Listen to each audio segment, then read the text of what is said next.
A lot of this isn't going to make sense to you, and I'm sorry about that. I'm just going to start at the beginning, with the house.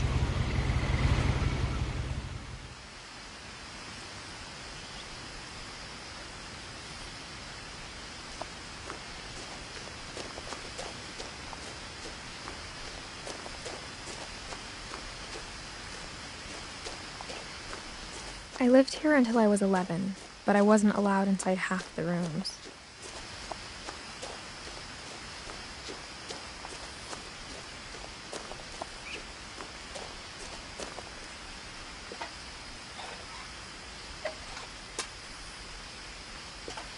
Inside the mailbox were bills from 7 years ago, marked urgent, open immediately.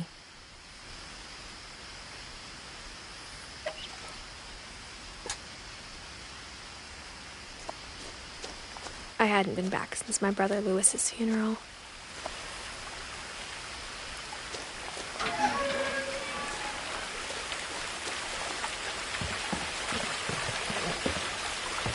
In her will, my mother left me a key, but didn't tell me what it unlocked. Maybe she thought I'd know. Or she thought the mystery would be enough to bring me back.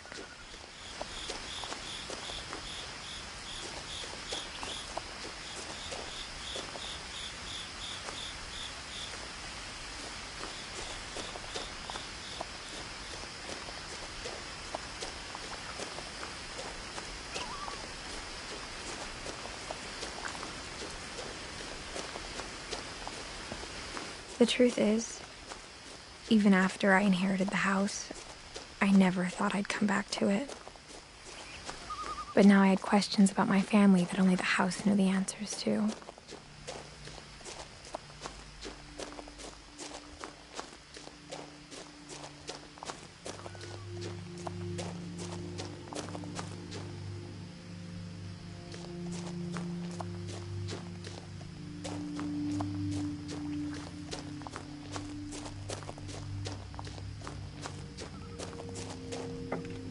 The woods around the house have always been uncomfortably silent, as if they're about to say something but never do.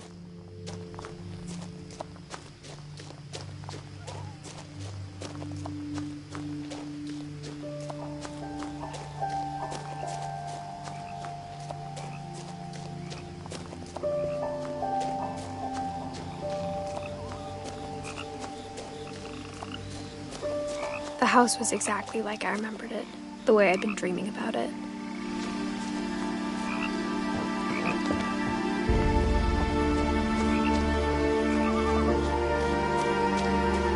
As a child, the house made me uncomfortable in a way I couldn't put into words.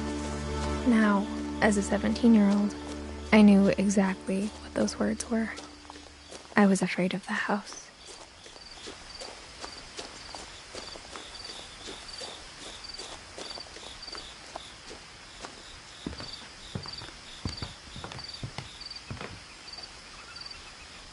I hoped the key might unlock the front door.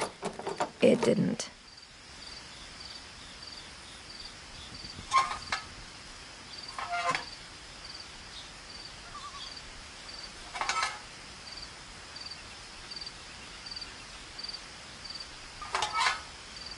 Looking in, I felt like the house itself had been waiting for me.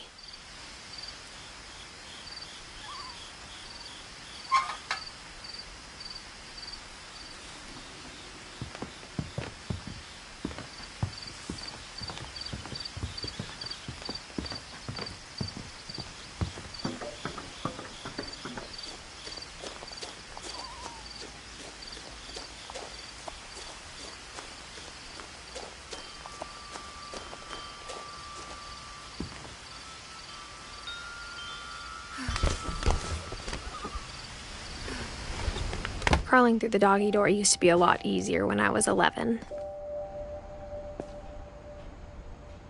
The power had been turned off the night we left.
For the first time in years,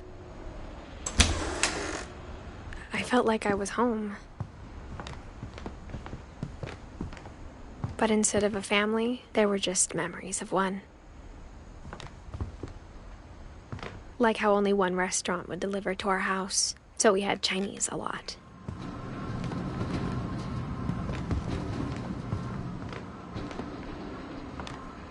Or how after Louis started working at the cannery, we all got sick of eating salmon. Except our cat, Molly. Nothing in the house looked abnormal. There was just too much of it, like a smile with too many teeth. The table was still a wreck from the night we left.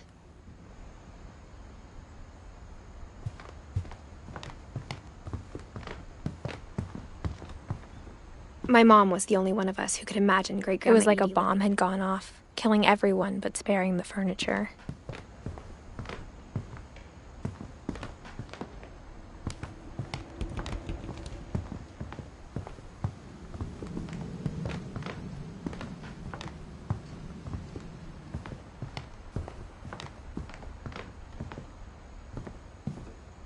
Mom always told me to stay out of the basement, so I wasn't too surprised when the key didn't fit.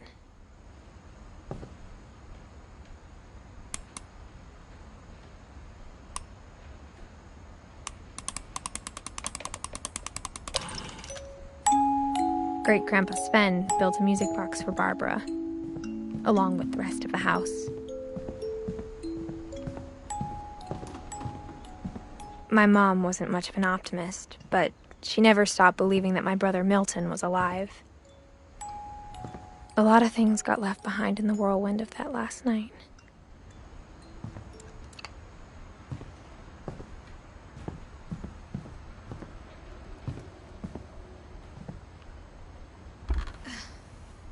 Edie told me once that every Finch who ever lived is buried somewhere in the library.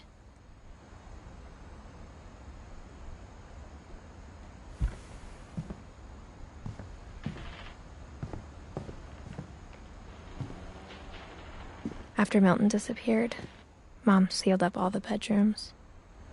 Then Edie retaliated and drilled peepholes.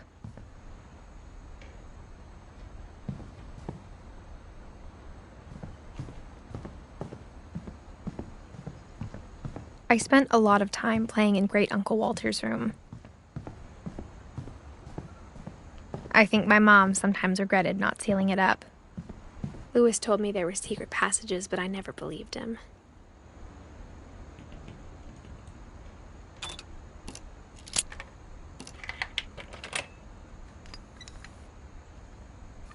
Turns out, my mom was really good at keeping secrets.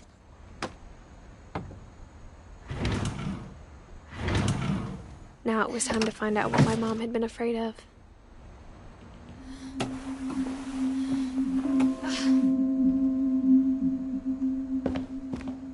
Reading this, maybe it sounds like I had a plan, but I had no idea what was behind that door.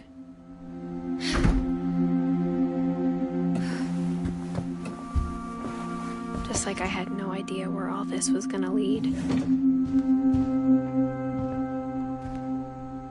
I grew up looking at Molly's gerbil had a tiny bedroom with its own even tinier gerbil cage.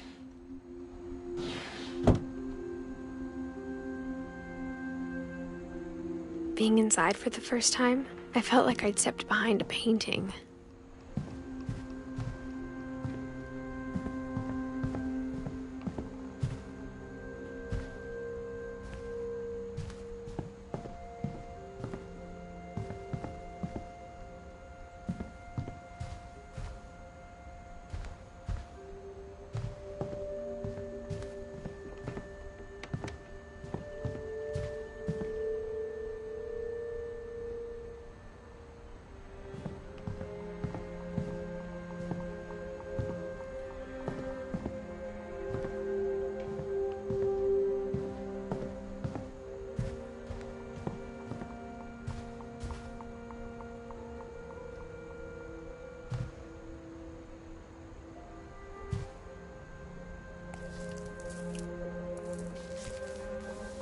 December 13th, 1947. Dear Diary, I'll be gone soon, but I wanted to tell somebody about what's gonna happen. It started when Mom sent me to bed without dinner. I woke up and I was starving, so I looked around for something to eat. The gerbil food was dry, but I didn't mind it.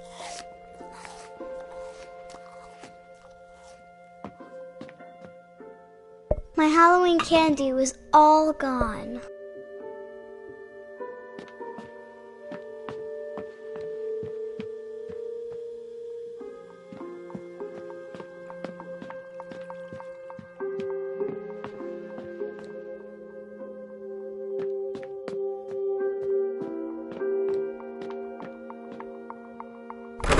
Mom, can I come out now? Sweetheart, it's late. Go to sleep.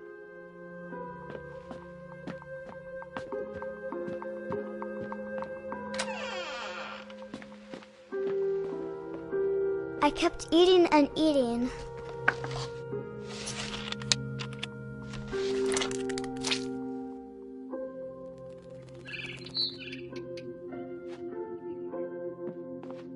I ate a lot of things that night.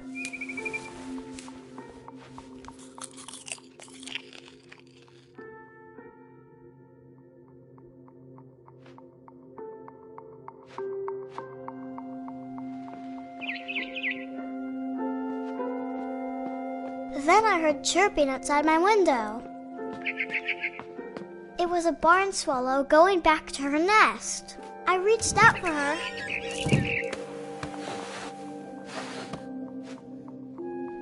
And suddenly, I was a cat.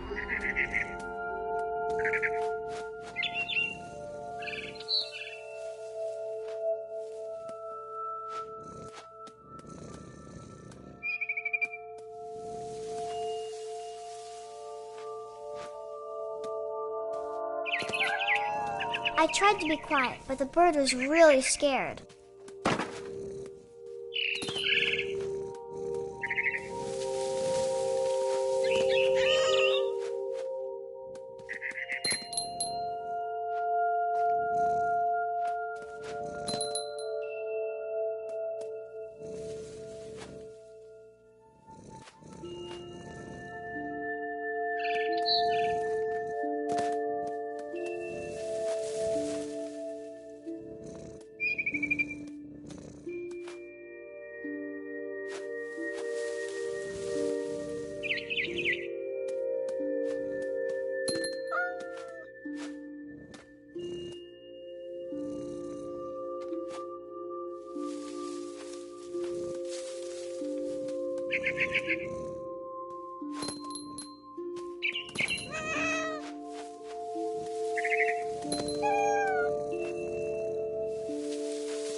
I jumped and I almost got her.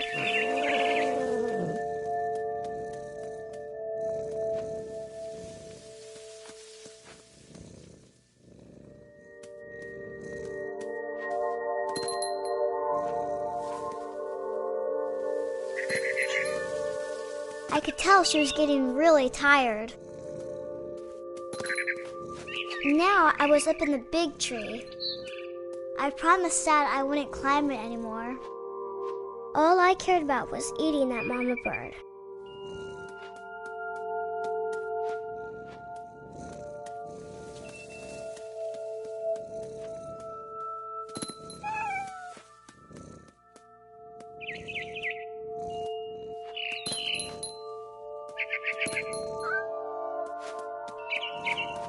I gobbled her up.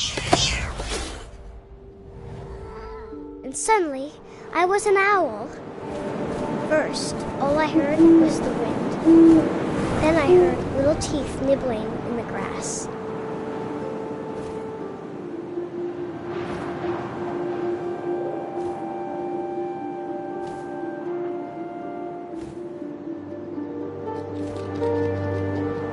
Rabbits.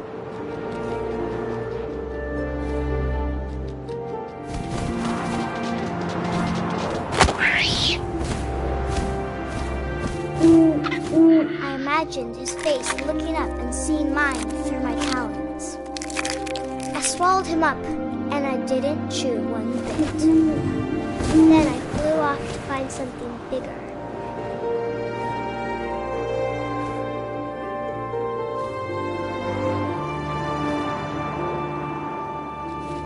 A mama rabbit.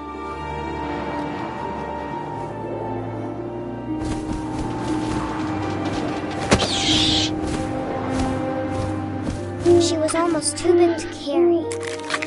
I started choking, but I couldn't stop eating.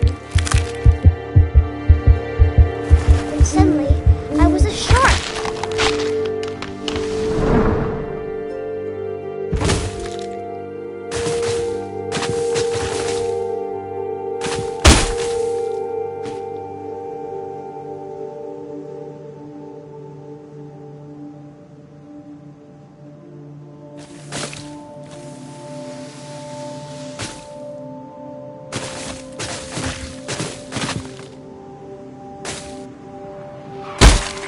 I rolled off the cliff and into the ocean.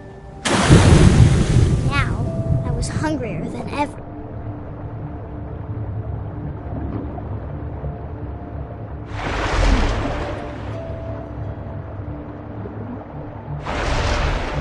I wanted fat, juicy seeds.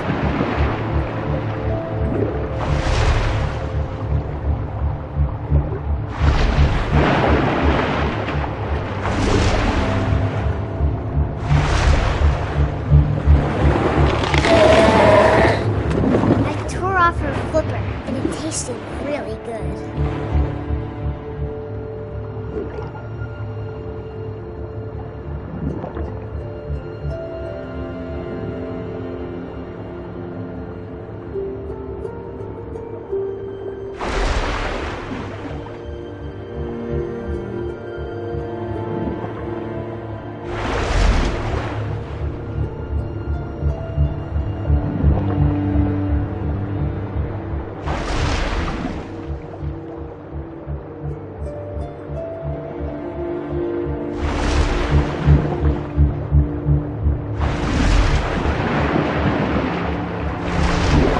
Grabbed on tight. When I was so hungry, I jumped out of the water. When I opened my eyes, everything had changed.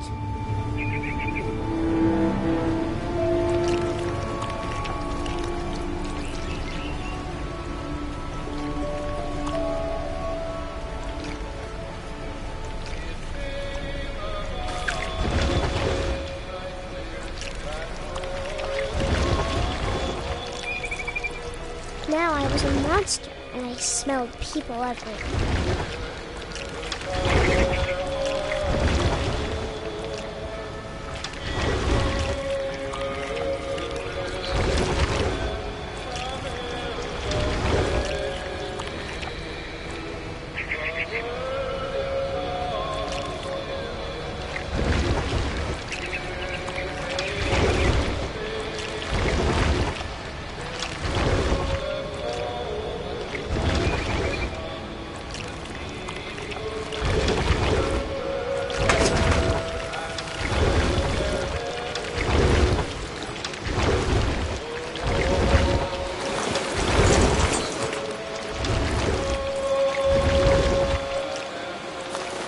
I was big, but I moved real quiet.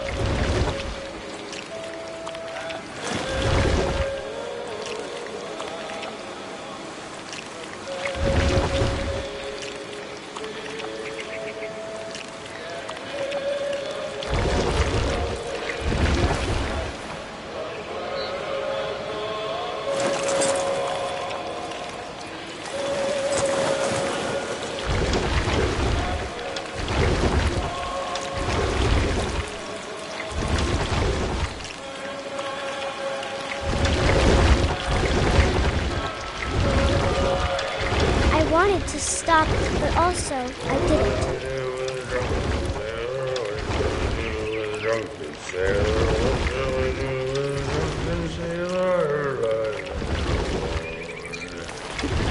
His belly was rusty.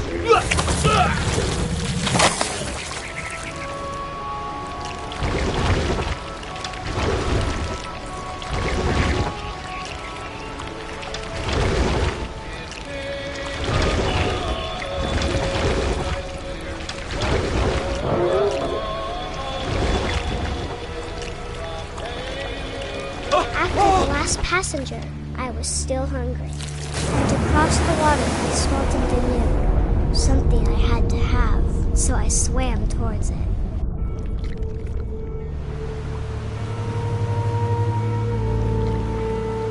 I slithered onto the sand, and the good smell went into an old pipe.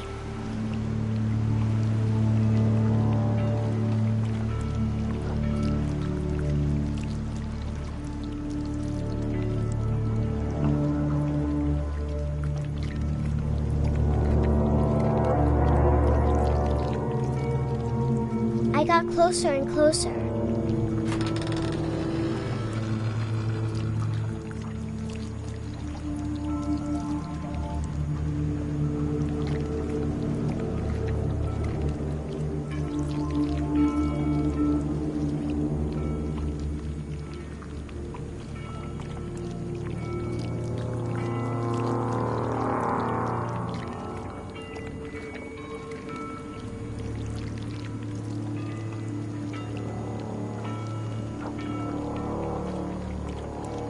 all of my stomach started growling. And suddenly, I was me again. I held my breath for a long time, but I couldn't hear anything. I think it's waiting for me to fall asleep. But it's not going to wait much longer. It needs to feed, and we both know I will be delicious.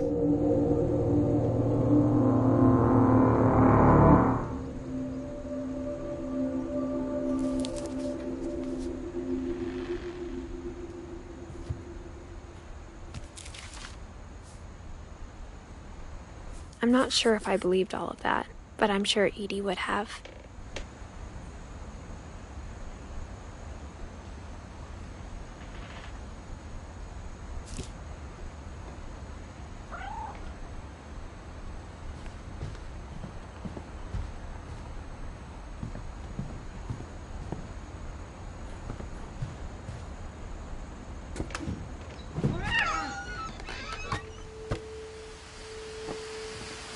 This will be obvious later, but my mom never told me any of these stories. Edie would have, but Mom didn't like bringing up the past. Though, when we adopted a stray kitten, she was the one who named it Molly.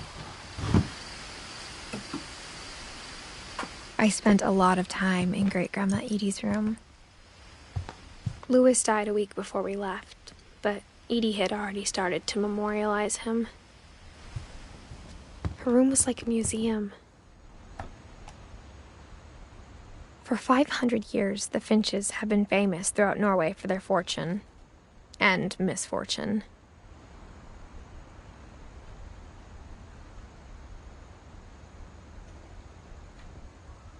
Odin Finch buries the latest victims of the family curse, his wife Ingeborg and their newborn son, Johan. On January 7th, 1937, he set sail with his family and his house, hoping to leave the curse behind. But 40-foot waves off the coast of Washington send the house and Odin to the bottom of the sea. Odin's daughter Edie, with husband Sven and baby Molly, step ashore on their new home, Orcas Island. Odin Finch is the first to be buried in the new family cemetery. His daughter Edie is already dreaming of a new Finch house.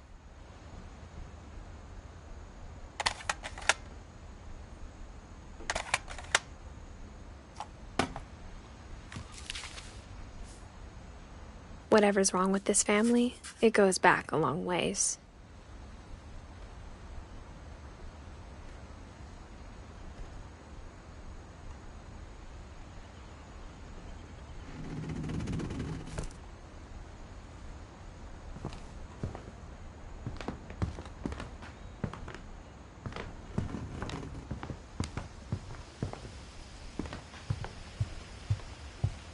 When Edie told people Sven was killed by a dragon, she could also have said he was building a dragon-shaped slide that collapsed. She could have, but she didn't.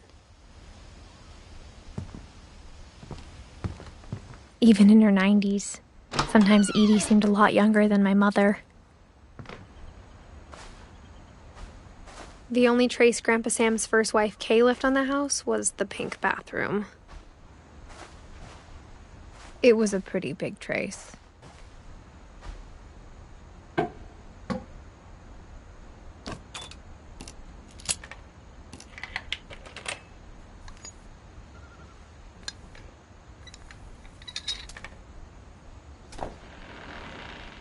There's a secret in this bathroom. It's in the last place you would look. It isn't in the cupboard.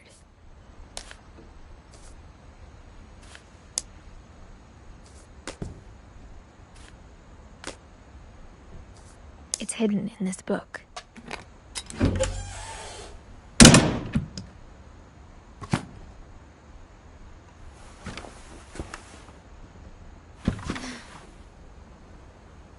Sven gave Sam an old camera he'd refurbished. He never put it down.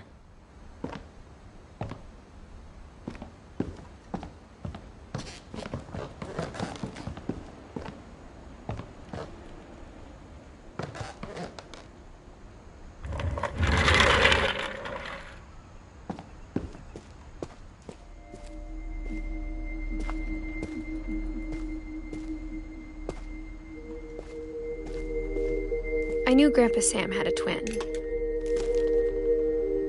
and that he never talked about him.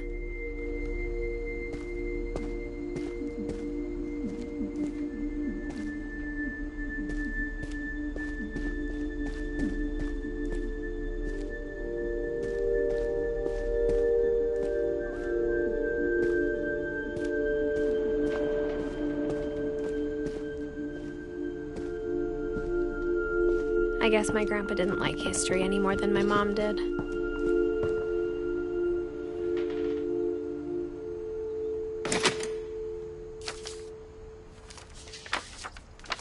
How I Want to Remember My Brother by Sam Finch.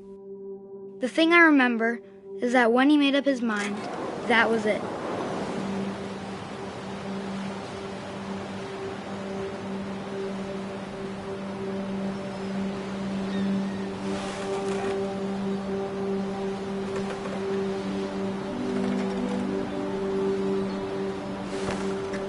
My brother said he'd die before he ate another mushroom. And he did. At Barbara's funeral, we swore we'd never be afraid again. And he wasn't. I think Calvin always wanted to fly. Sam! Calvin! Dinner's ready! Coming! But that day, he finally made up his mind to do it. I told him going around was impossible. Maybe if I hadn't said that. Calvin! I'm not gonna tell you again! Maybe if the wind hadn't picked up. Then maybe he'd still be here. But I doubt it. I think he'd already made up his mind.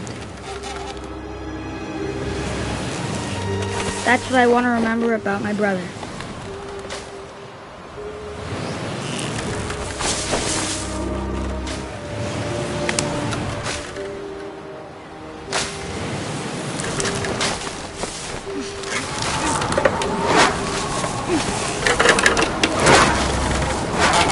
The day he made up his mind to fly.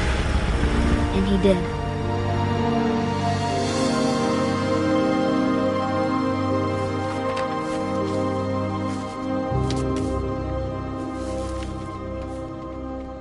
Calvin's story felt strangely familiar.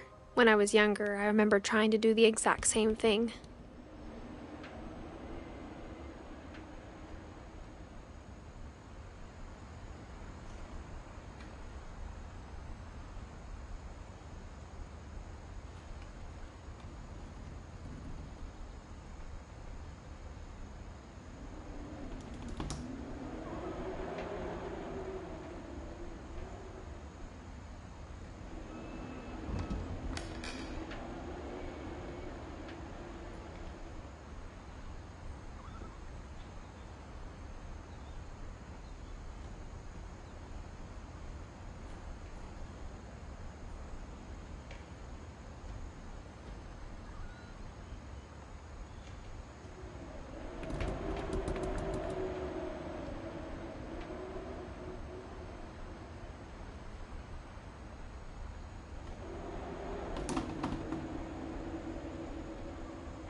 After the funeral, Edie roped off Calvin's half of the room.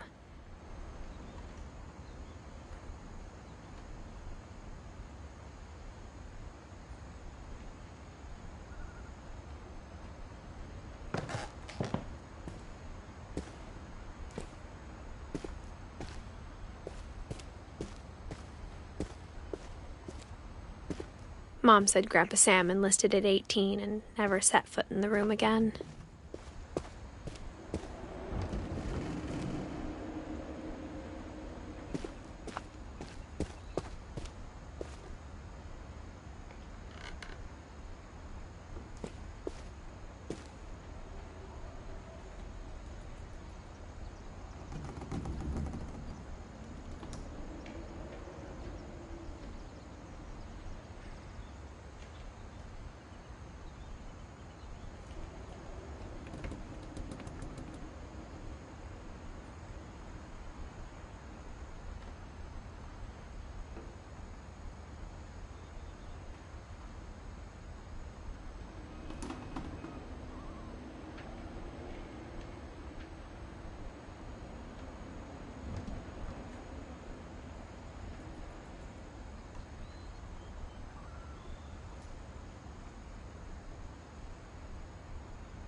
The passages were a pretty tight fit. They'd obviously been built for smaller hands and bellies.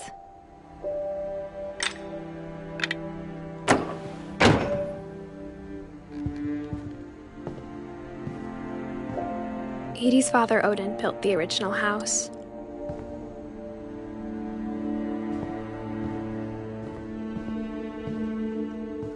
Whenever people ask me about my family, the first thing they always want to know about is Barbara. Mom must have locked the third floor stairs on the night we left.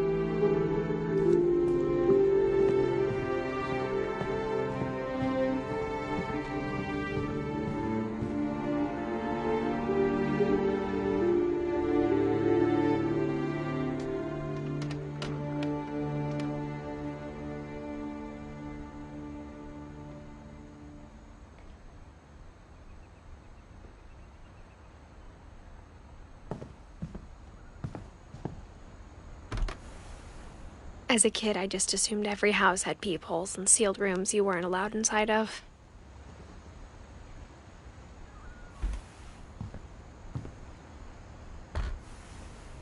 My Grandpa Sam spent 7 years sharing a room with his dead brother, Calvin.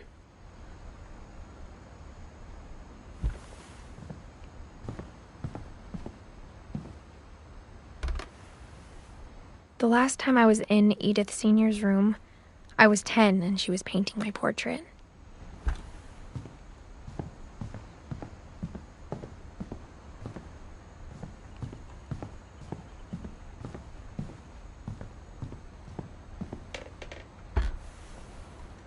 Molly always seemed like a girl I could imagine being friends with, if she hadn't died in 1947.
Barbara was a child star for 2 years, until America grew out of it.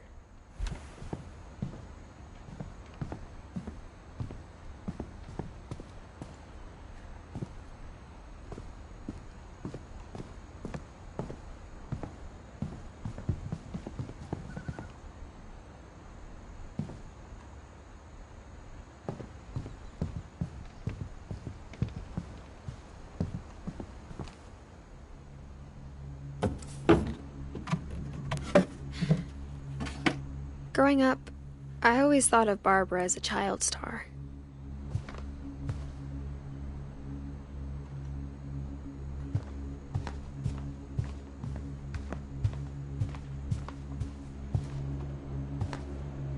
never thought about how hard it must have been for her afterwards.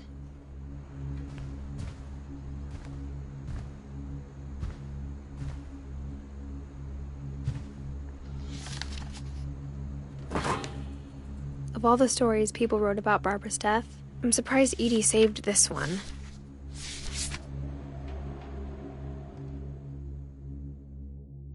Old Jack here with another ghastly tale inspired by America's most unfortunate family.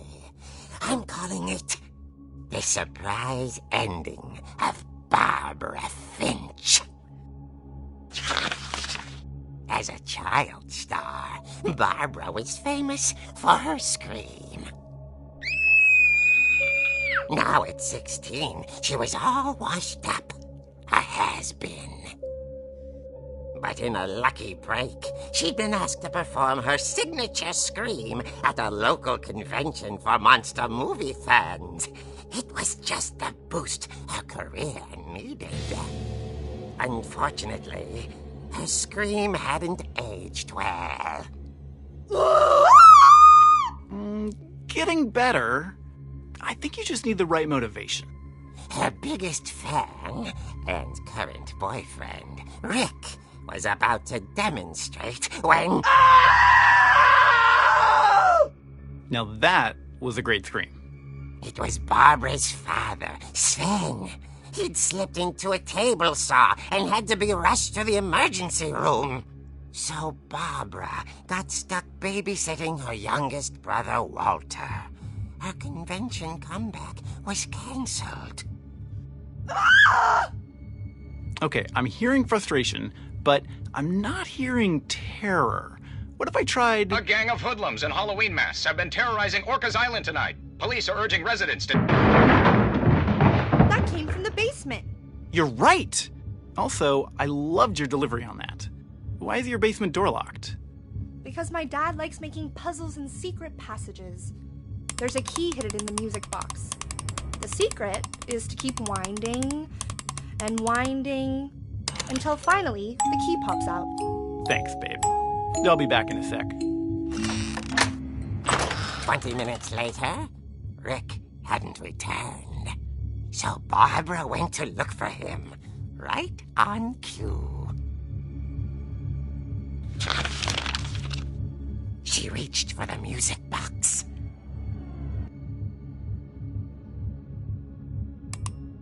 And as she wound the key, she listened for Rick, but the house was silent.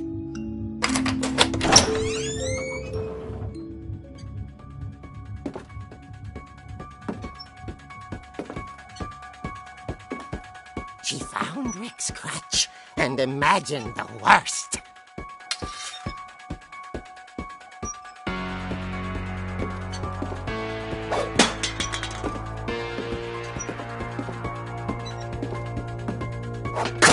The gang's leader is the infamous Hookman killer, Dr. Carl Hamill, who impaled and then ate his family 10 years ago tonight.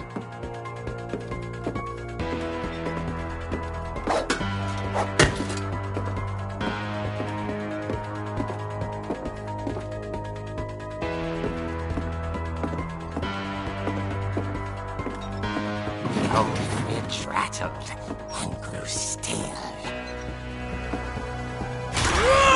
Oh dear!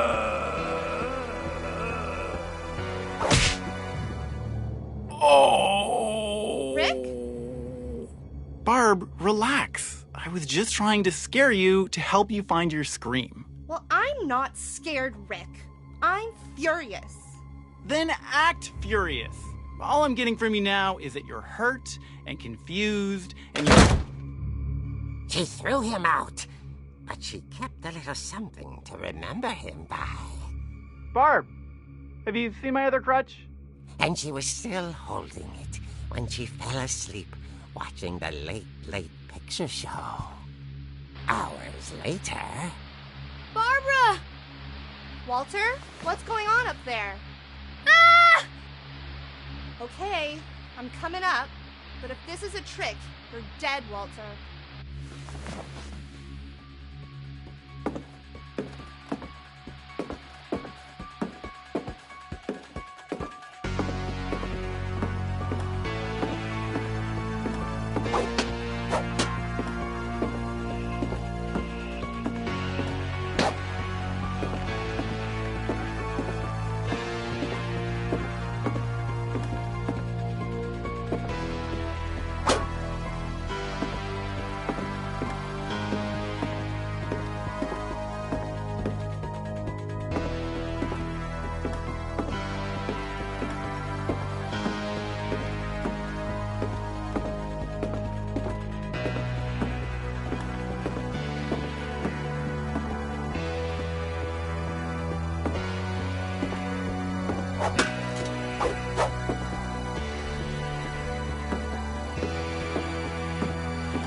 Walter had vanished, but his bedside radio was still on. Orcas Island police describe the man as 6 feet tall, with a steel hook for a hand. Residents are urged to lock all doors and windows and notify the police of any suspicious activity. Barbara turned, saw the hook man, and was speechless. He was quite smashing. And who really was, he couldn't get enough of Barbara. Okay, Barbara, there's gotta be another way out of here.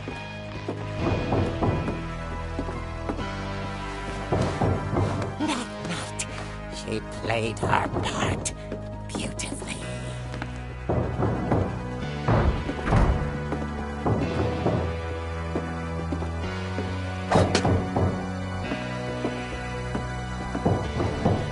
Molly's door hadn't been opened in years. The hinges groaned.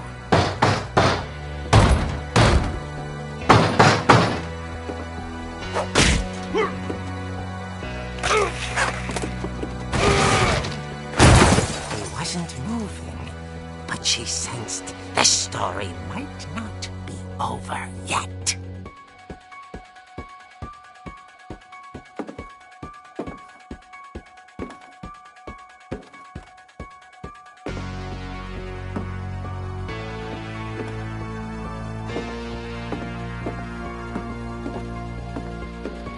The hookman had vanished.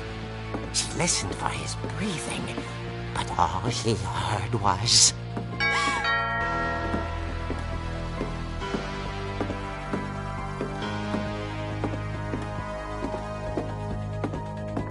At the door, she heard whispering. It was coming from inside the house.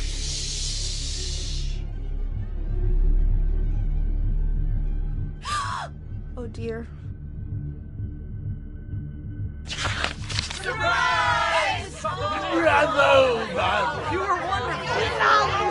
monsters had come to surprise her. For Barbara, it was a dream come true. Then she saw what kind of monsters they were, and she realized what was about to happen. She was going to be famous. And with her final breath, Barbara Finch gave the performance of her life.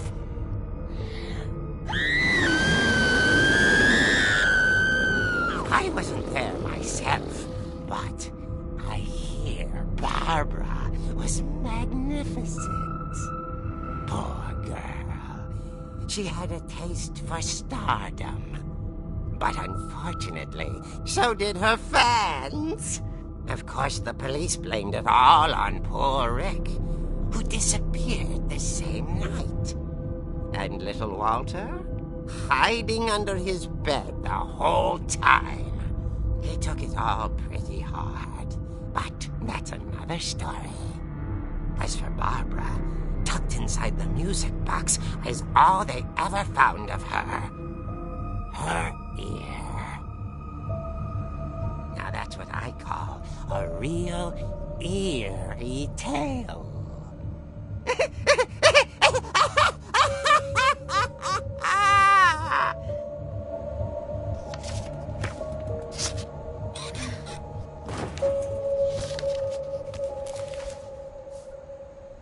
Edie told me all Barbara wanted was to be remembered, as absurd as that comic was. Maybe what Edie saw was a happy ending.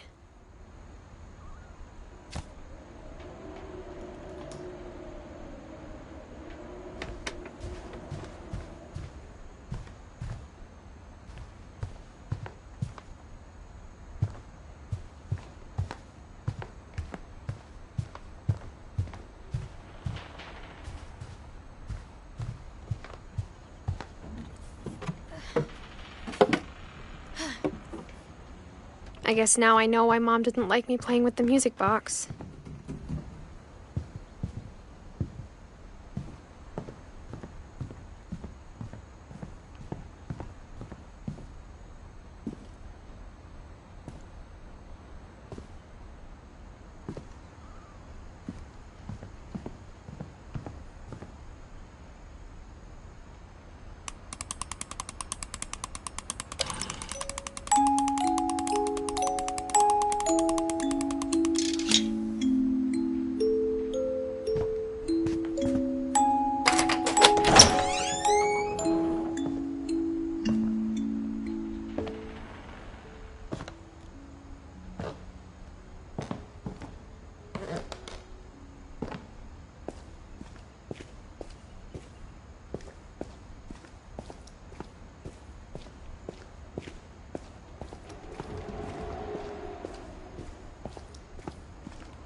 Mom said the basement was off limits, unless I wanted another tetanus shot.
I saw Edie sneak down to the basement once, carrying packages.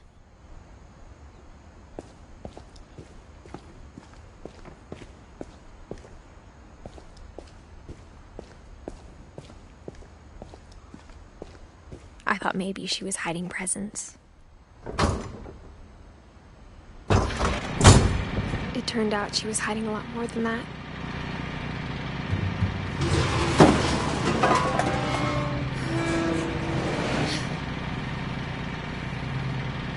I remember asking Mom once about where Walter had gone. She said after Barbara died, he got as far away as he could. If there's a pattern in all these stories, I think it's that none of us has gotten very far.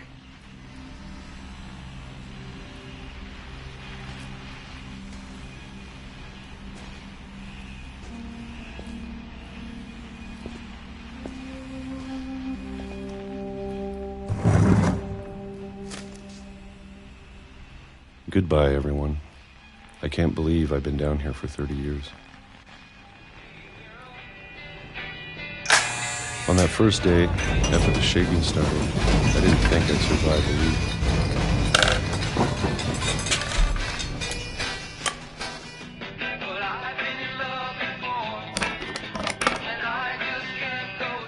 But after a few days, I settled into a routine. That's what kept me sane. Having a schedule, living for today. I always expected to be dead tomorrow. But if you wait long enough, you get used to anything.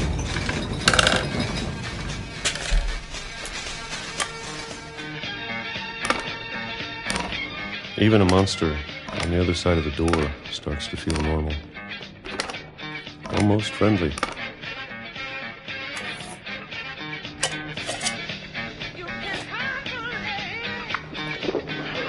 And then one day, everything just stopped. Whatever that thing was, it was gone. Maybe it got tired of waiting. Or maybe I just got tired of being afraid.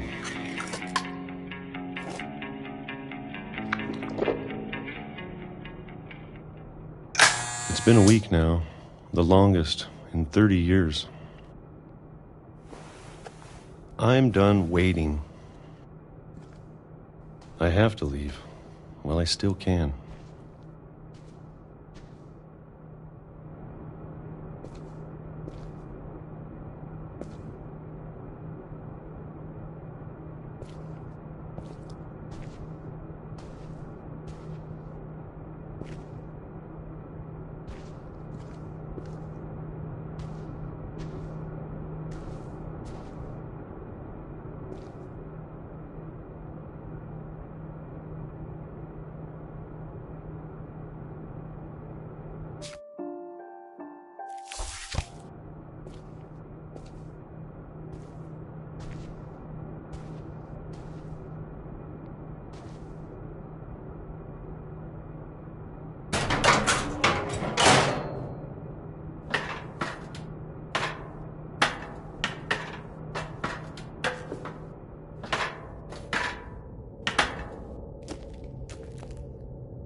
know it's out there, somewhere. Whatever killed Barbara and Molly and Calvin. Maybe this is all a mistake. But I need to stop living the same day, even if it kills me.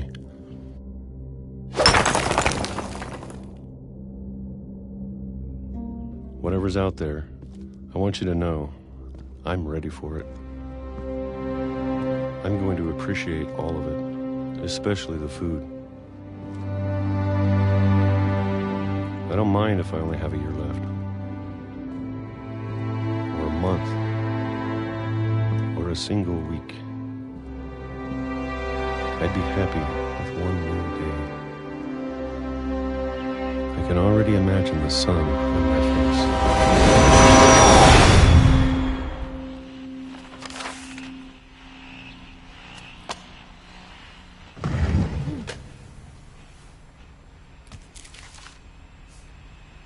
Walter died when I was 6. I can't believe my mom never told me he was down here.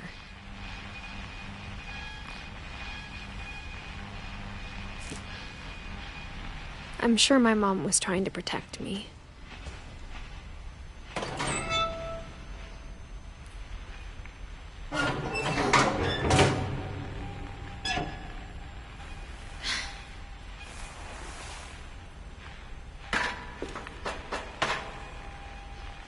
Maybe she was afraid I'd end up like Walter. But if she never told me about an uncle under the house, I can only imagine what else she was hiding. I don't want to make the same mistakes she made. Trying to bury something that's still alive.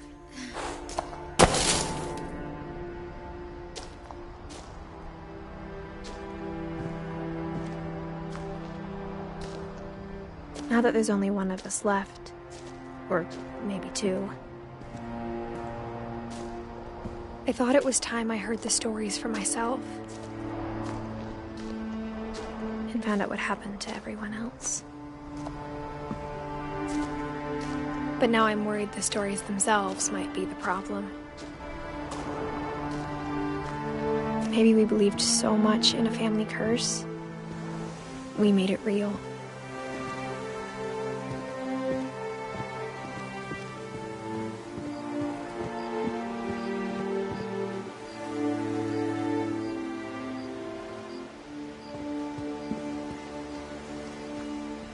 I don't know if I should even be writing this.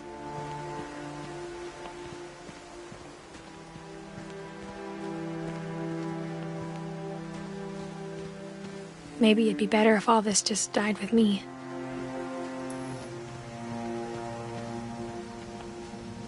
But I thought you should know about your family.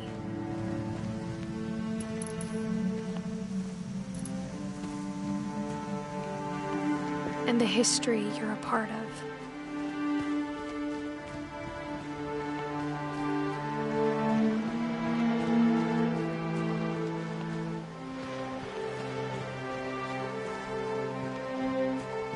Though to be honest, I feel as lost as you probably do right now.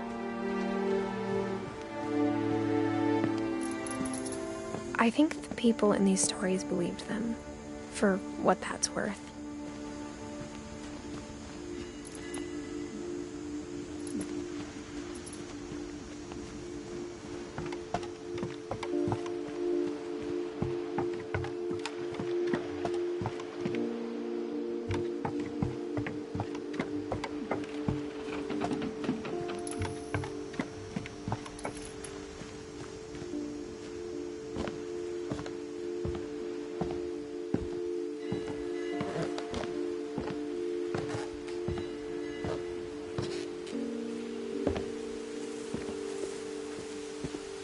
When you look at the house, that history of imagination and stubbornness and madness, any of it seems possible.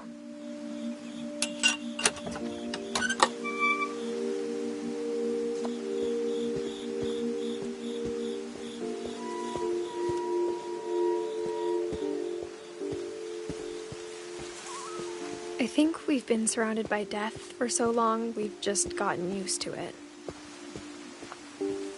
What kind of family finishes building a cemetery before starting the house?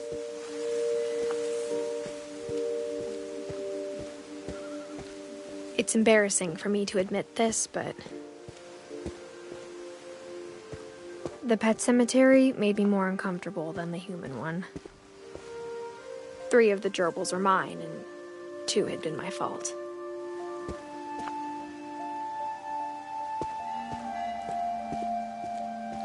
Sven built the house, but it was Edie who designed the cemetery. I'm sure Odin's monument had been Edie's idea. My mom was always trying to move on, but for Edie, the past never went away.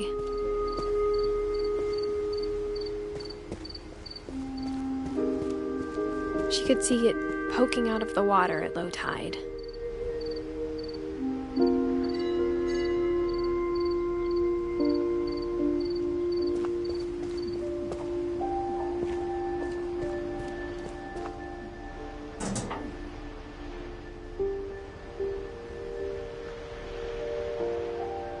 Edie said she dreamed about the old house every night.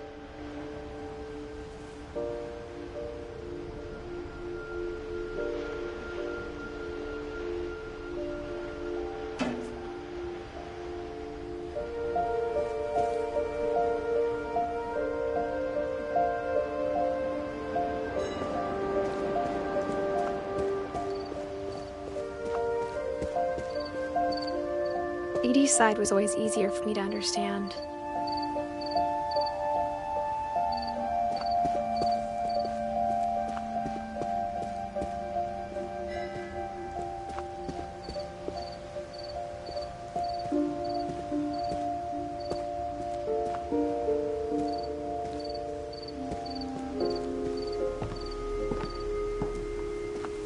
But the older I get, the more I can see where my mom was coming from.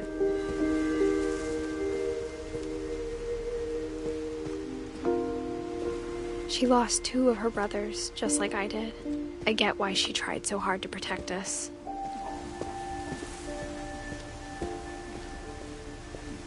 There's so many things I wish I could ask my mom now. Part of me thinks this is what she wanted all along. For me to come back someday and find everything out for myself.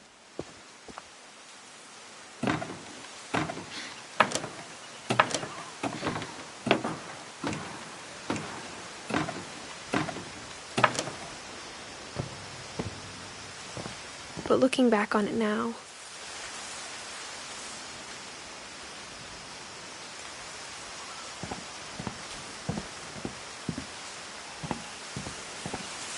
if she told me there was going to be so much climbing, I never would have come when I was 22 weeks pregnant.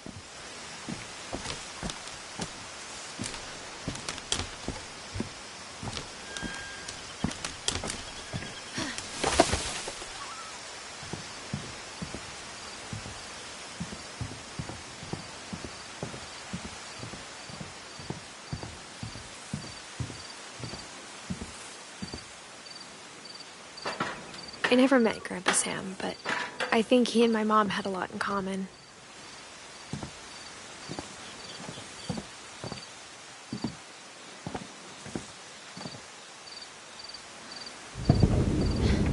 They were both pretty intense.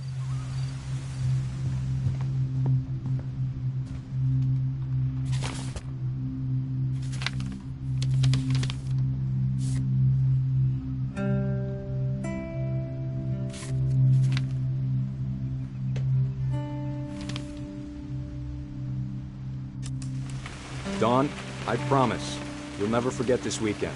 Yes, sir. These memories are gonna last a lifetime. Mm-hmm.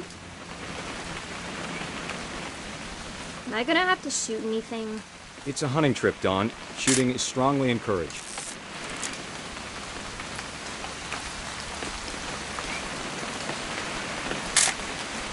Shouldn't we be leaving? Just want to get a shot of you, Dawn, then we can take off.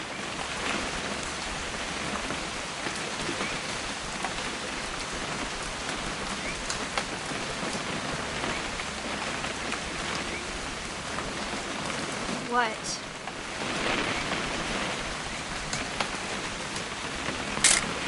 Perfect.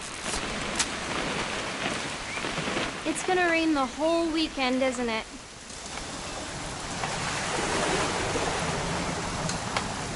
Please just take the damn picture. Hey, language.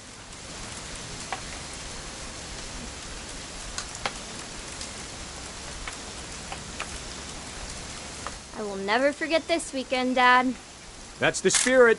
Okay, got it. I'm gonna take some pictures, okay? Just be careful. That camera's older than you are.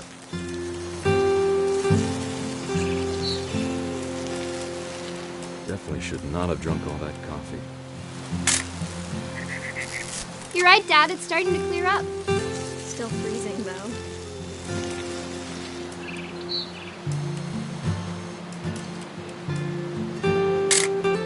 Aw.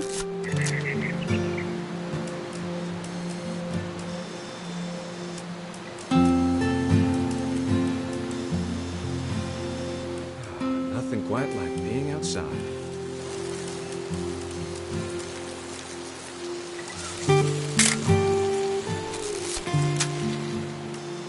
Oop. A little more gas in the tank, I guess. Hold still while I take a picture of you. I definitely won't be moving. Are you done yet? Hey! That's a keeper. I'm just saying, I'm not always gonna be here, Dawn. You'll need to remember this stuff, if you want to survive. I'll be fine, Dad. You know who else thought he was gonna be fine?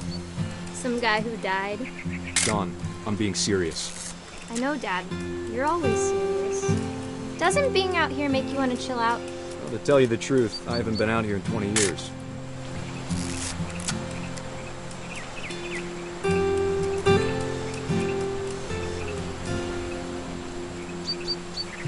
Last time I was with my brother Calvin. Man, that was a great trip. Your grandpa's Fen taught us how to fish, how to build a fire.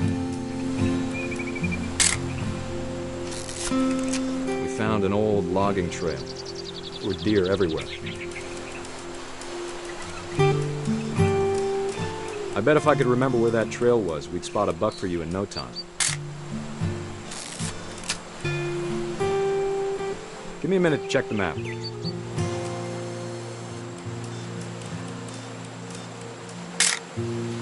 Dawn, don't you think you could find something more interesting to photograph?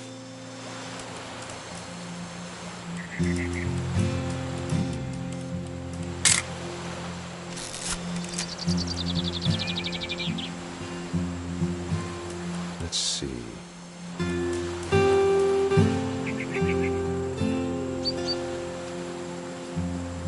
Maybe.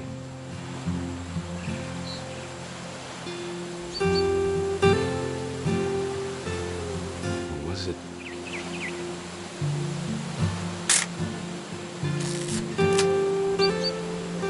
It could have been.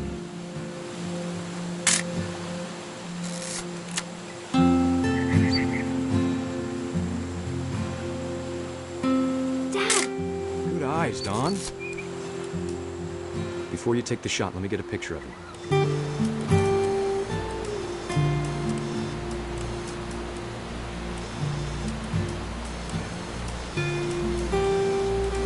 Dad, I... Just breathe. Let me get behind you. Do I have to do this? Dawn, you don't have to do anything. But if you want to survive, you'll need to be strong. Great shot, Dawn!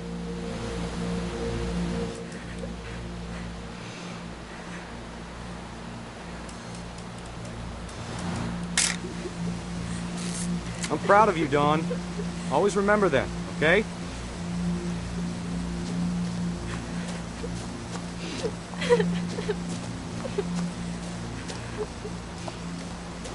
Dad, it's twitching. I think That's it's totally normal, Dawn. Just focus on the camera. Try not to think about... Dad!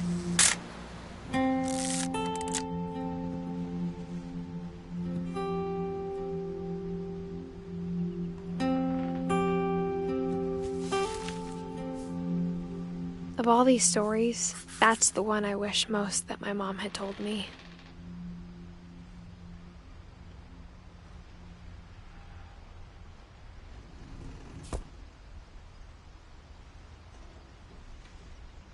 Sam spent his life shooting photos, but Mom said he got nervous being in front of the camera. I guess we're all afraid of something.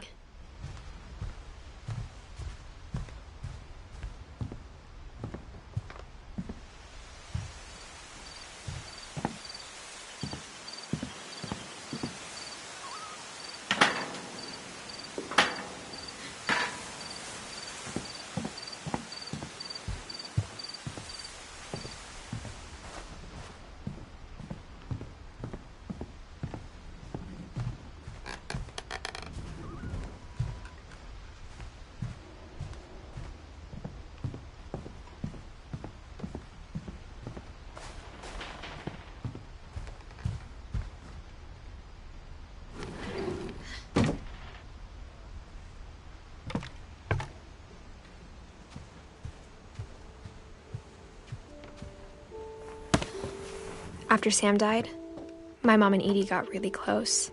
They'd both lost a lot.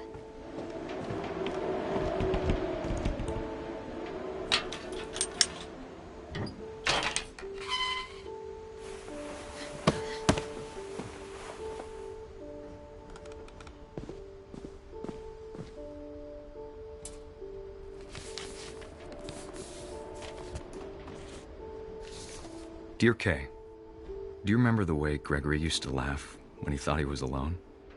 Like something funny was happening, but only he could see it.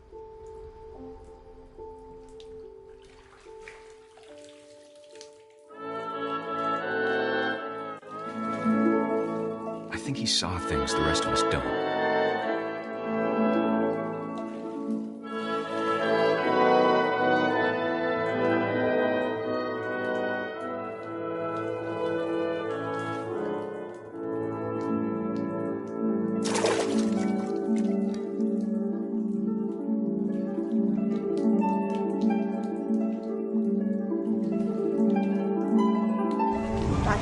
Gregory, it's time to... Hold on, sweetie. Hello? Sam, I told you I don't want to talk right now. I wonder what he saw.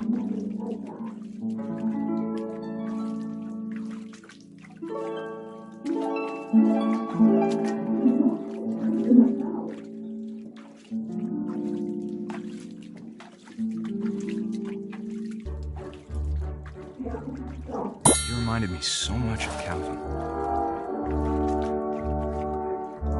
Lost in his imagination.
words he saw.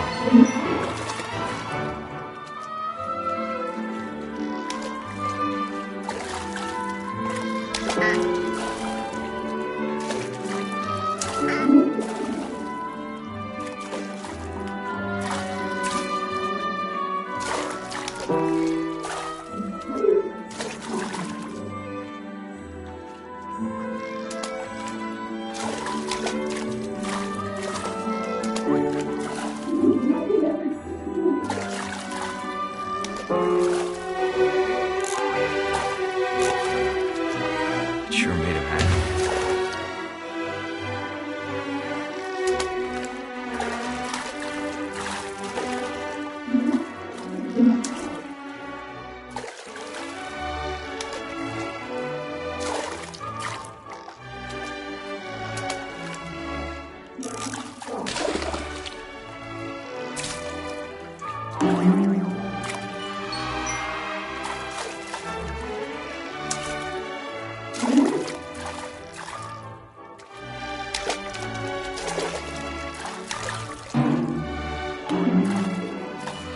I know how silly it sounds.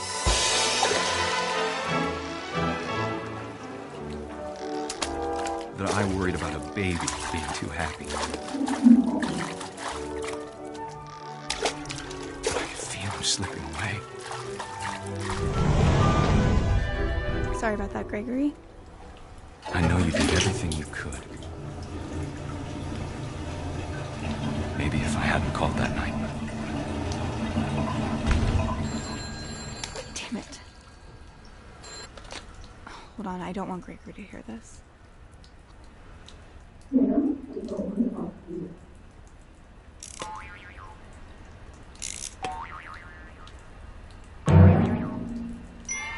I wish he could have told us about the world he saw.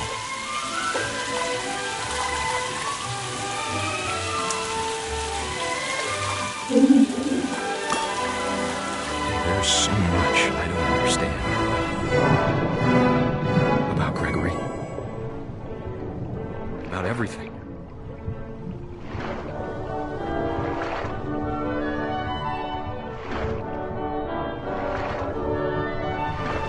But I know what happened wasn't your fault.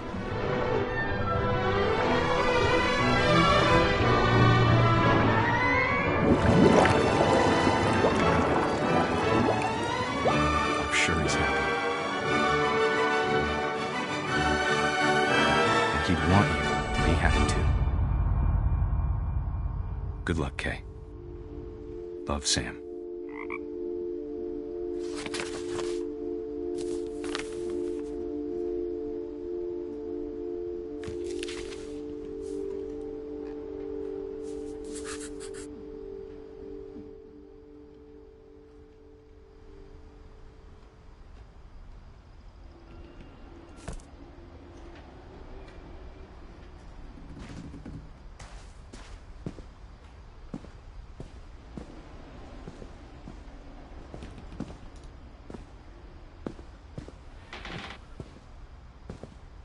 I can't imagine my mom ever writing poetry, and yet...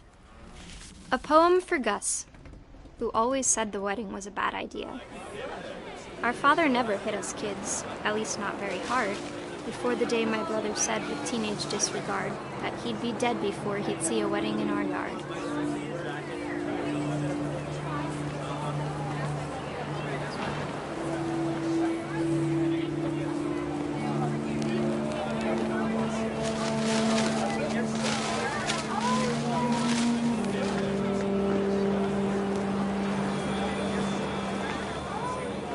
My father made him come, of course, but Gus stood far apart, just flew his kite and bottled up the storm inside his heart.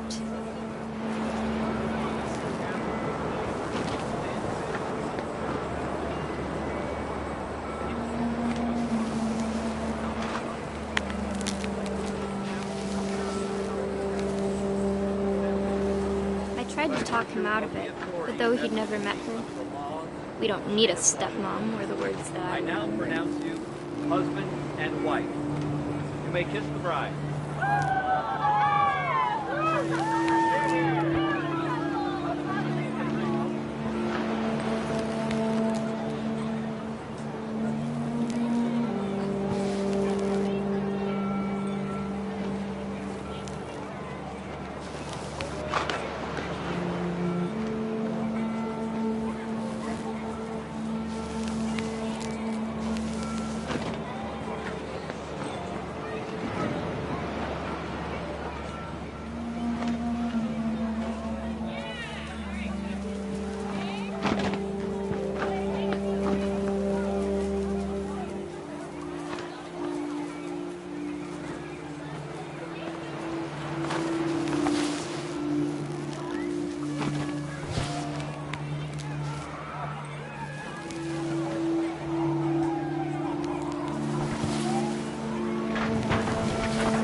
time for photos came, Dad ordered him to Come here.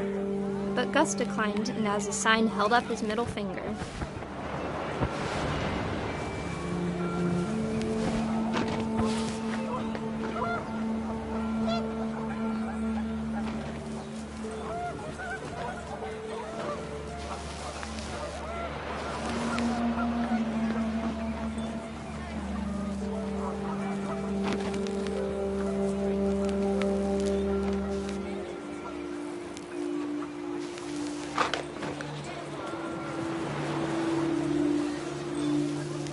The wind picked up, and panicked geese appeared and quickly went.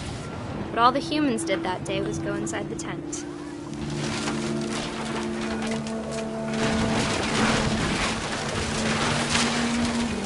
The rain came down in buckets then, but no one seemed afraid that nature might destroy the tent our dad had crudely made.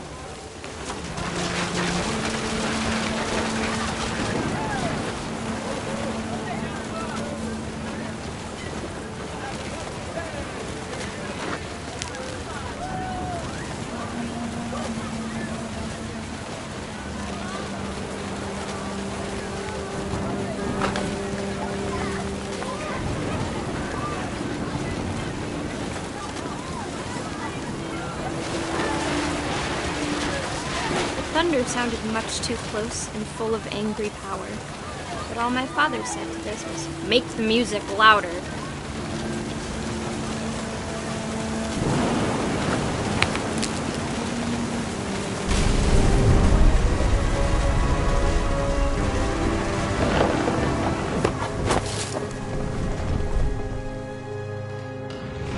I wish that I could truly say I thought about you on that day.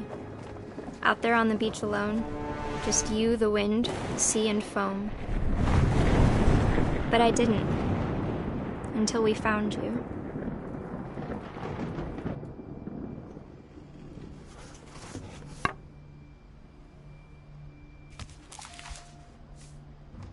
She never talked about him, but Mom told me once if I was a boy, they were going to name me Gus.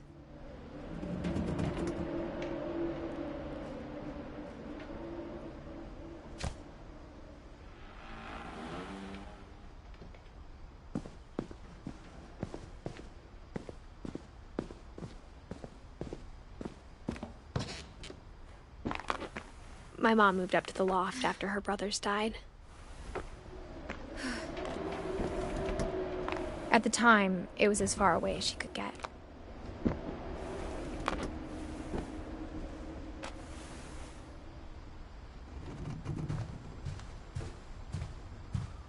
She spent a summer building houses in Calcutta, where she met my dad, Sanjay.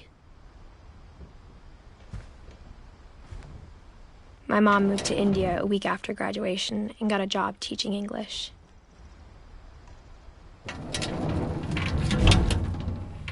Louis was born a year later.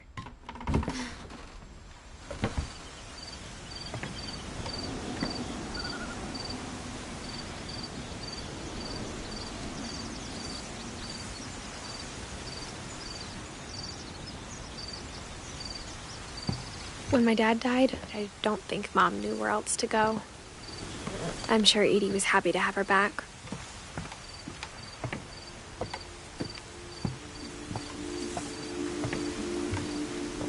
The house had to get a little bigger, but Edie was used to that.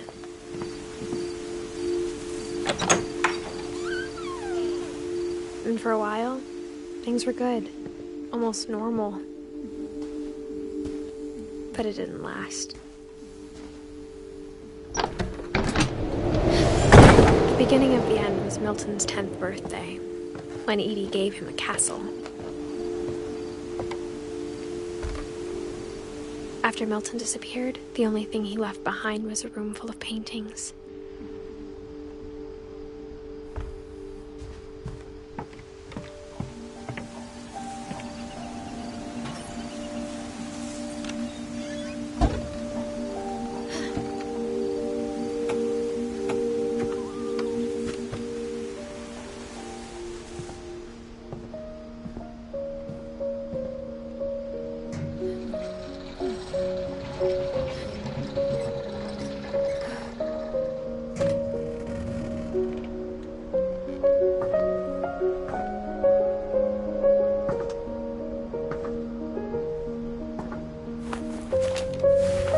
Milton Finch in The Magic Paintbrush.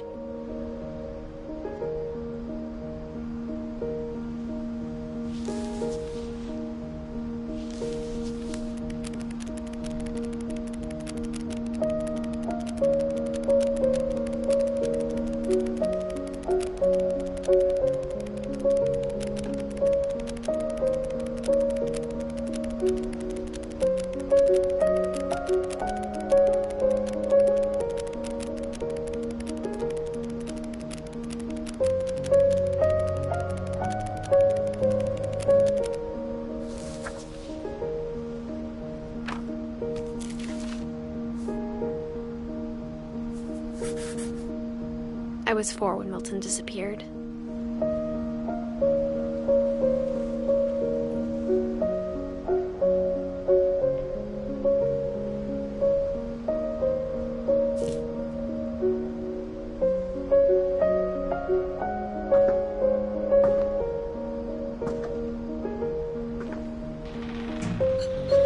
Mom spent months searching for my brother. Then she sealed the doors.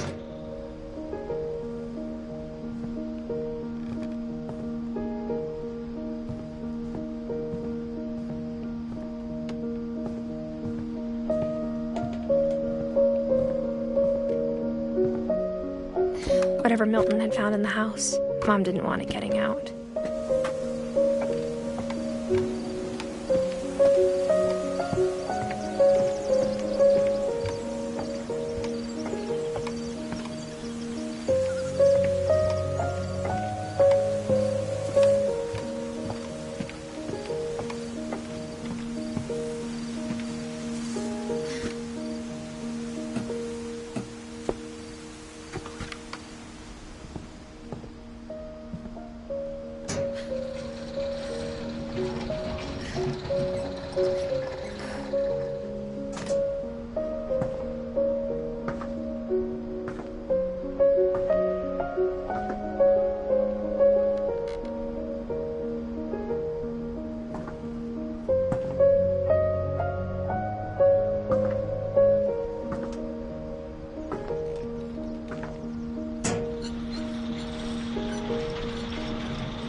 Mom definitely blamed Edie, but I think Louis blamed himself. After he graduated, he just spent more and more time in his room, until Mom got him a job at the cannery. Everyone always told me to stay out of Louis's room, except Louis.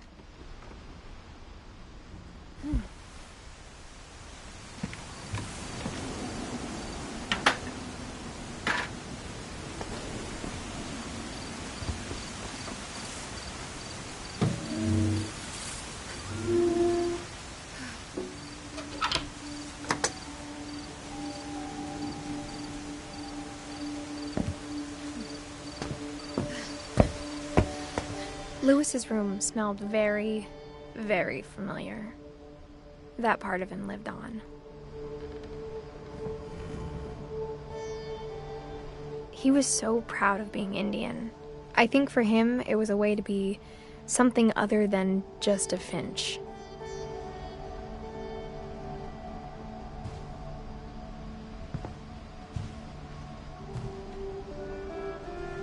Louis and I spent a lot of time playing games together, but he was surprisingly bad at them. He died a lot.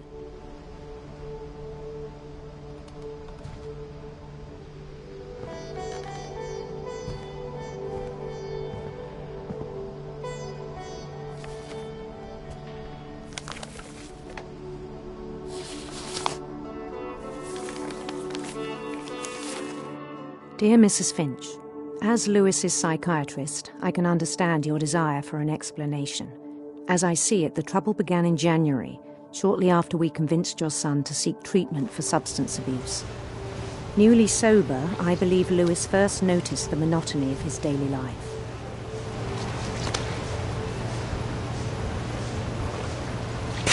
He kept working at the cannery.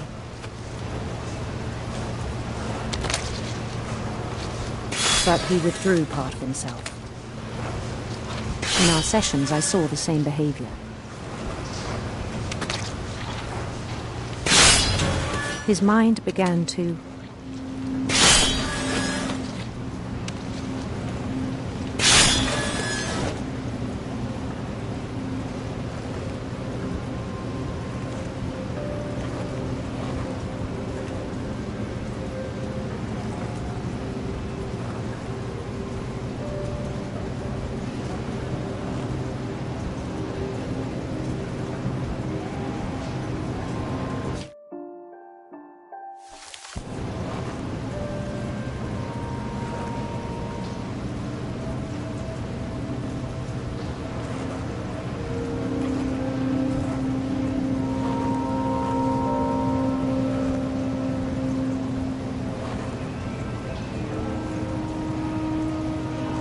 wander.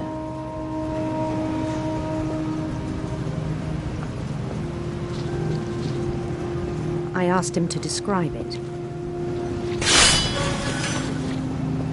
He said he started small, imagining a labyrinth.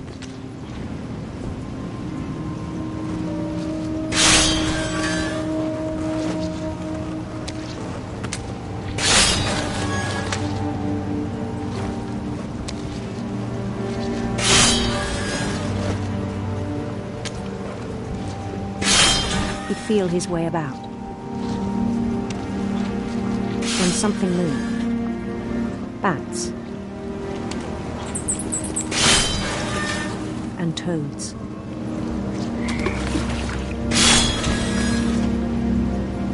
And things that have not names. He knew it was all in his head.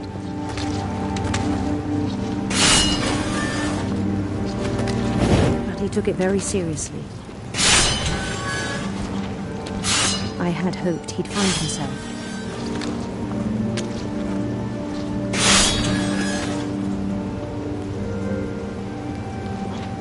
But he found something more.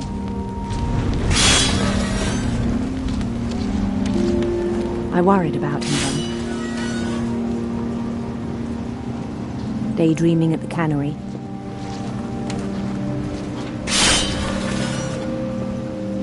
I spoke with his boss. But he said Lewis had become a model employee. Methodical, tireless, focused. Like a whole new Lewis.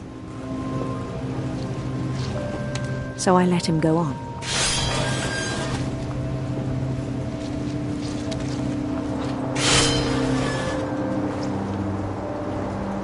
I even encouraged him. It seemed very promising at first.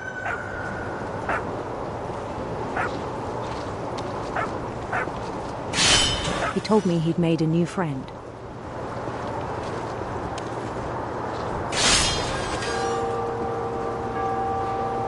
On the edge of a city he named Lewis Topia. He built the city up slowly, brick by brick. Then he made musicians.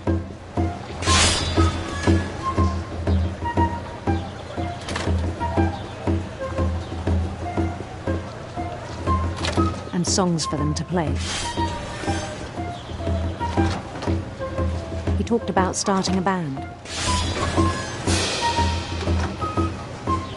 And he was always humming something.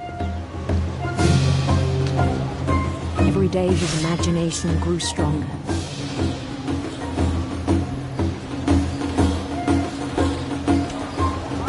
He no longer spoke at the cannery.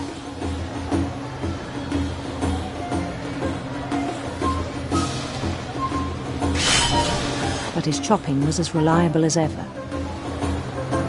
Then one day it struck him that all the cheering crowds, even the stones under his feet, were all in his imagination. So he could do whatever he wished.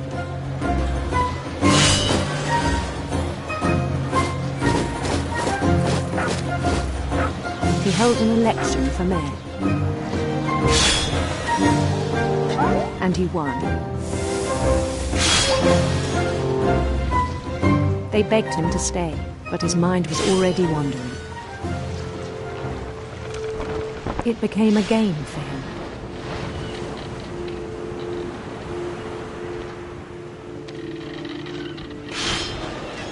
He'd conquer a city, then immediately push on. New Louisville.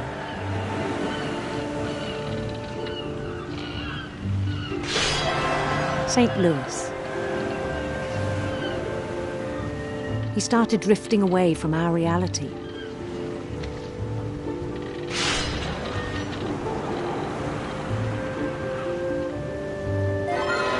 Minneapolis, until one day he forgot to go home from the cannery. Even as his mother pleaded with him, part of Louis kept sailing on.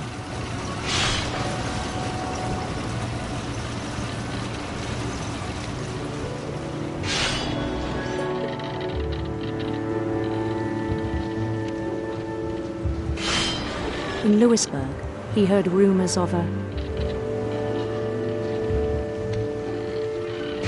handsome queen.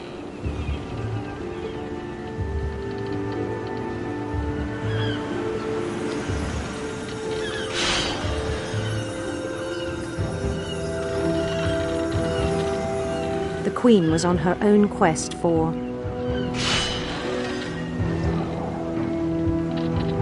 sinister serpents.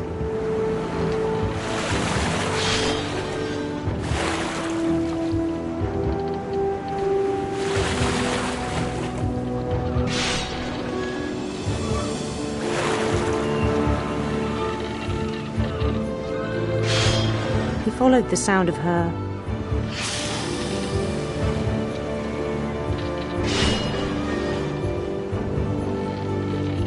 silver harp.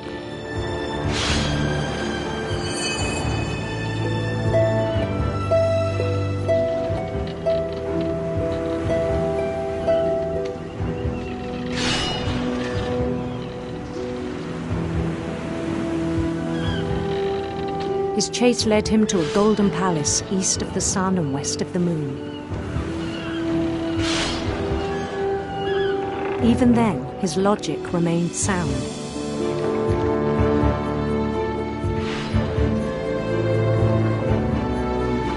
He knew the world was all in his imagination.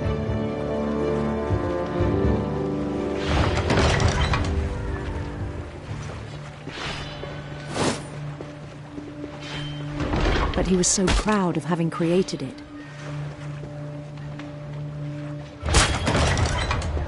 In his own eyes, he'd become something greater than a king.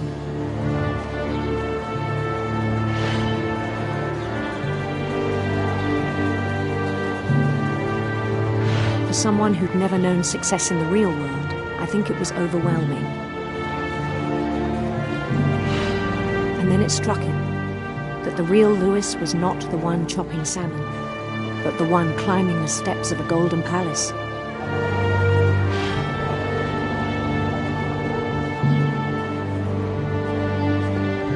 My imagination is as real as my body, he told me.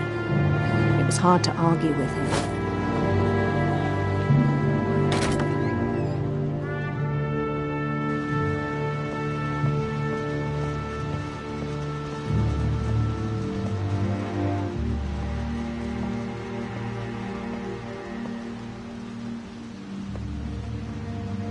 He began to forget the world we know.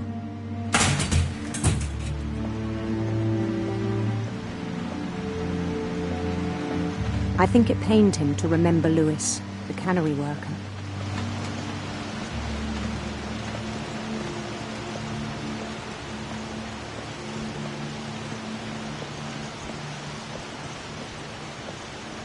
He began to despise the man with a royal contempt.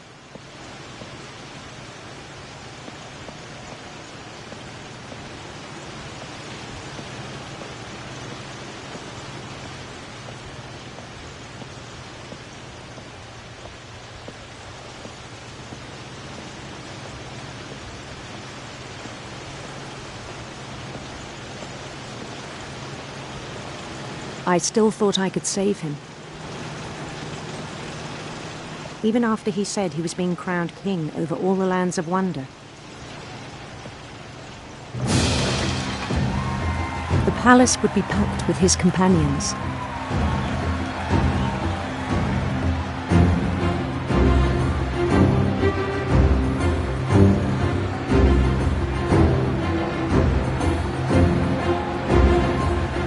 Including the wise Calico who'd insisted on advising me.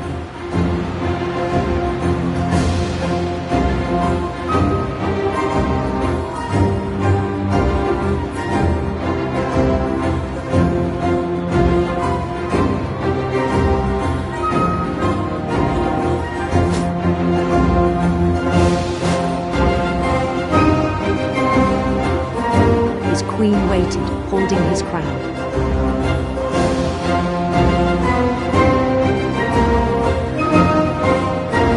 There was only one thing left to do.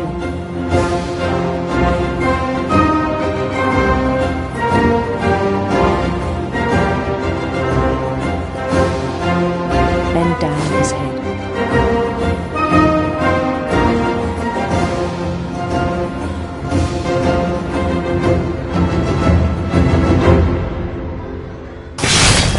And the rest I think you know. Mrs. Finch, your son was a kind man who will be missed by all of us who knew him.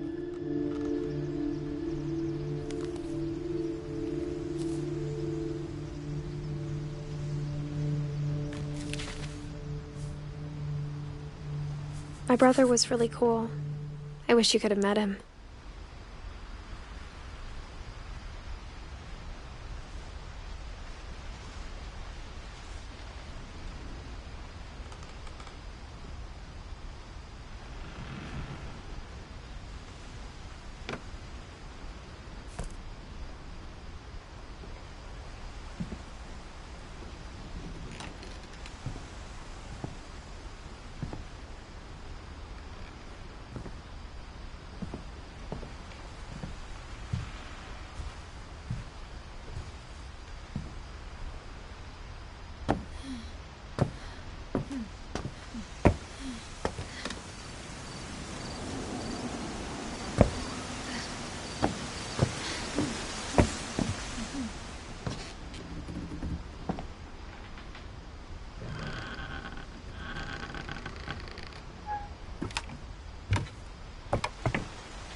On the way back from Lewis's funeral, my mom told me to start packing.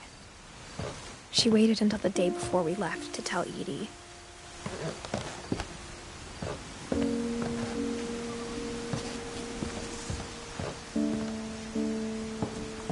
I'm not sure if she wanted to make it easier or harder.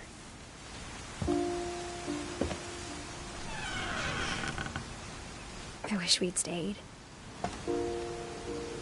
But I understand why we left.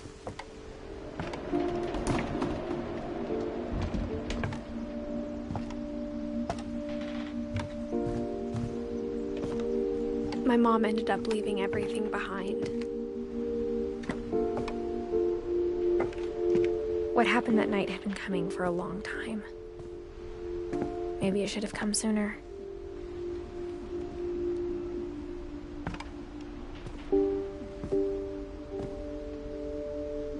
But it had to end one way or another. All that's left now is to tell you about that last night.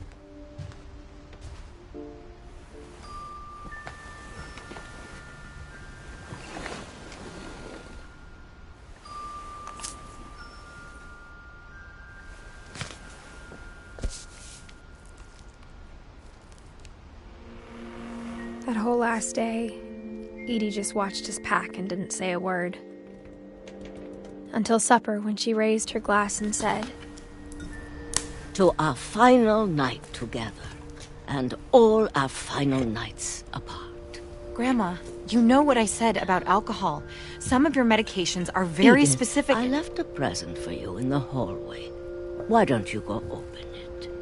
The grown-ups have to argue now. I'm sorry, you're right. We're all leaving tomorrow. Let's just enjoy our last... I'm not leaving. Edith, you're excused.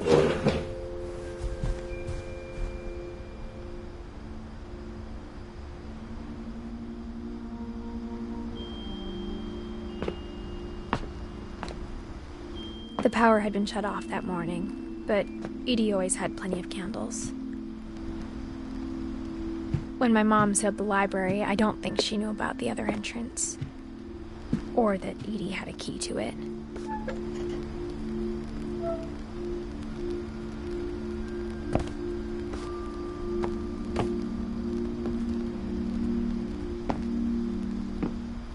That thing you're afraid of isn't going to end when you leave the house.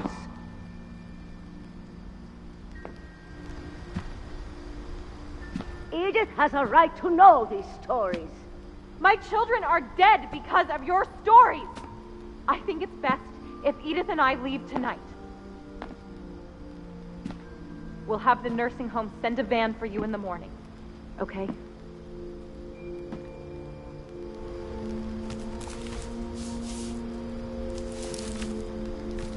Dear Edith, there's so many stories I wish I could tell you, but there's only time for one. This is about what happened on the night you were born. That night, the tide went way, way out. It was the first and last time I ever saw the old house aground. There'd been an earthquake out in the middle of the ocean. They called it the lowest tide in 1,000 years. God, it smelled awful. You know, I've seen that house every day of my life. But I never thought I'd go back to it. When the fog rolled in, I lost my way.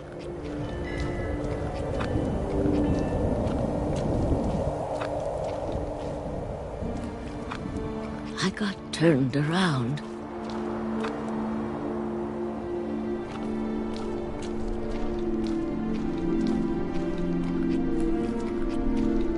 I started seeing things.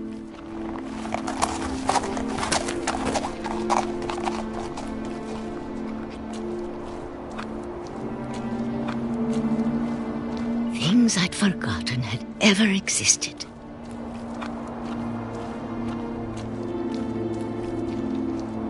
But when I saw them, they felt like old friends. That night, a lot of things came back to me.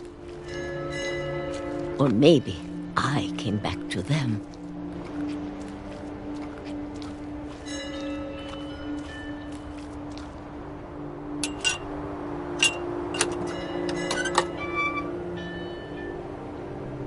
Things I can't explain, but that I need you to try and... Edith, what are you doing in here?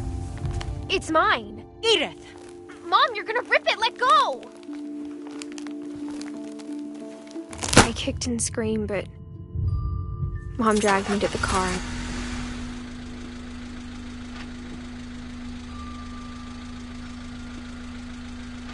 I never saw Great-Grandma Edie again. The next morning, the van came to pick her up, but she was already gone. After that, we moved around a lot.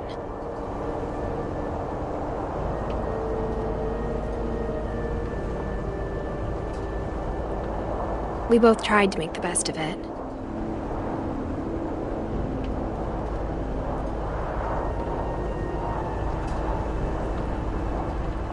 A few years went by.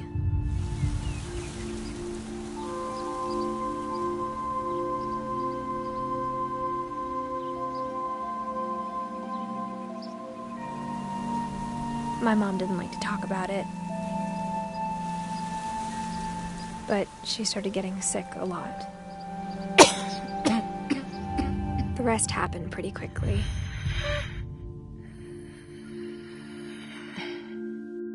She got better for a while, and then she didn't. And then I was alone.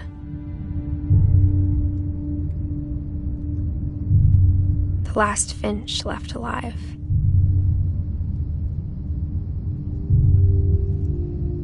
Until I found out about you. I'm still not sure what to tell you about all this. If we lived forever, maybe we'd have time to understand things. But as it is, I think the best we can do is try to open our eyes. And appreciate how strange and brief all of this is.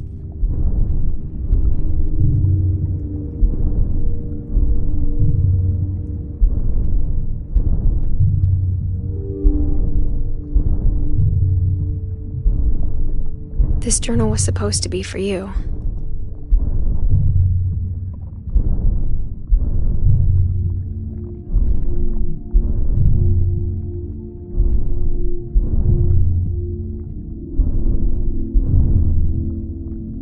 But now I hope you'll never see it. I just want to meet you and tell you all these stories myself. But I guess if you're reading this now, things didn't work out that way.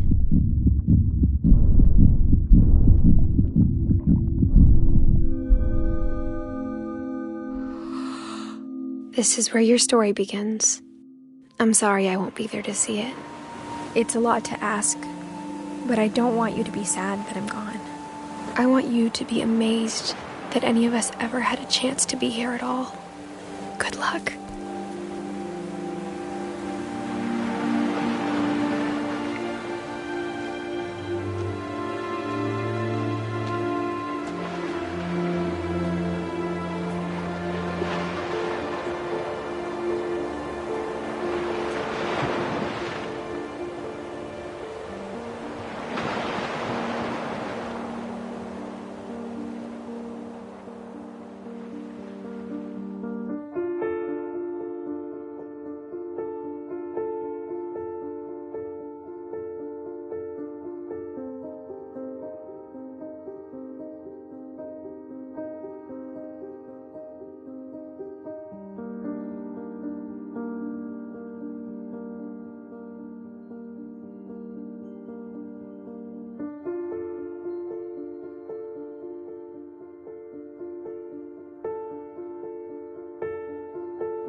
life.